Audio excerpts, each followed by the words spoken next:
Баршаңызға қайырлы күн. Бүгін түріктің тәттісі ревани дайындайтын боламыз. Өте үлпілдек және ылғалды болып шығады. Видеоны соңына дейін қараңыз. Ең алдымен бисквитін дайындап аламыз. Жұмыртқаға шекерді салып, ағарғанша миксерлейміз. Содан кейін сұйық май мен айранды қосамыз. Жақсылап миксерлейміз. Келесі кезекте құрғақ өнімдерді бір ыдысқа араластырып аламыз. Ұнтақ жармасы, ұн, разрыхлитель, яғни қопсытқыш, бір лимонның цедрасын барлығын салып, жақсылап араластырамыз.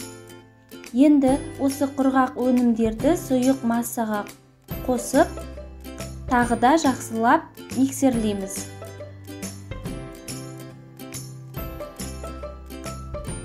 Табамызды сары маймен майлап аламыз.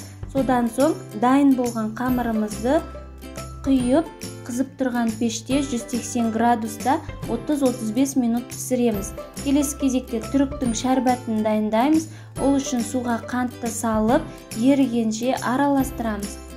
Аздап қайнаған уақытта лимонның бір тілімін суын сығып, шәрбәтқа салып жібереміз. Астын төмен отқа қойып, 20 минут қоюланғанша қайнатамыз. Бисквиттің піскенін міндетті түрде тіс шұқығышпен тексеріп аламыз. Құрғақ болуы қажет. Бисквитті өз қалауыңызша кесіп шығамыз.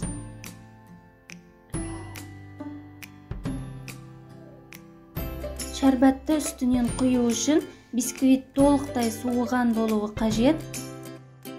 Шәрбәт сақырлап қайнаған болуы шарт. Өз қалауыңызша әсемдесеңіз болады. Және де бисквитке шәрбәтті құйған соң 1 сағаттай тағы да тұруы қажет. Содан соң ұсына берсеңіз болады. Видеоны соңына дейін көрген болсаңыз, лайк басып, пікір жазуды ұмытпаңыз.